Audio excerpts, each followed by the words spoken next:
Michelle, I'm going to go over your positive guidance paper. Um,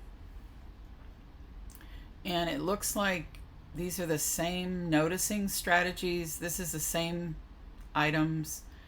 A couple of them are the same as you used in your last assignment. So um, just be careful with that.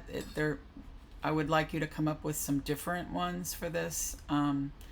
So I think that I've already talked to you about the first one here about the child and the mother leaving. I've talked to you about the behavior that hurts. I think I've talked to you about the block thing. Um, and a child on letter D, a child cleaned up their center without being reminded. You did it. You cleaned up your center so we can have fun outside. Um,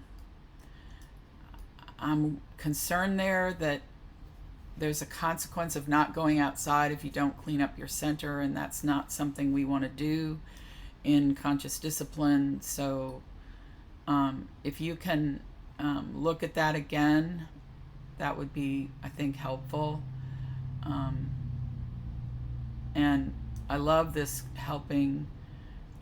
I don't know what a milk mess is. I'm wondering if maybe they spilled their milk or something. So anyway, it's great that you identified that it was helpful. So that's good. That's great.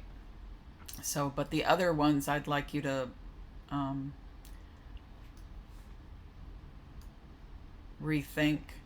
So notice face, body, and movements.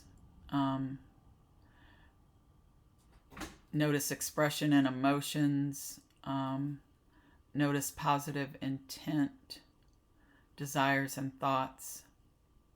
I understand you wanted the toy. Instead of next time, let's try asking for it nicely. I would say, do you want to practice asking for it? Or help them know when they can have a turn, something like that. Nicely, again, I've already talked to you about that, so I'm not going to go into it. Just be careful with that. And the last two are great. That's good. Okay, so positive guidance. I'm glad that you are wanting to learn new things, because if you're going to be a teacher, you will learn more in a day than you ever teach anyone else. So I'm really happy to hear you say that. That's great, Lacy. So I'm glad maybe now you see the relationship between discipline and punishment and praise and encouragement. And that's really great.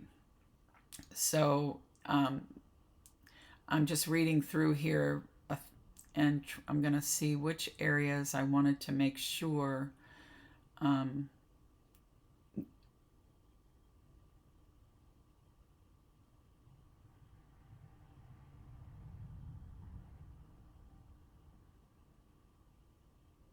and so I wanted to say that acknowledging something is definitely important. You've got this down really well, this whole piece here.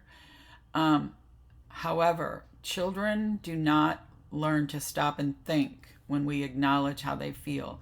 Young children do not stop and think. I just want to make sure that's really clear, because a lot of people think that children can learn like we do as adults. And once we as adults see something, we can say, oh, I shouldn't have done that. And we can think about a different way to do it.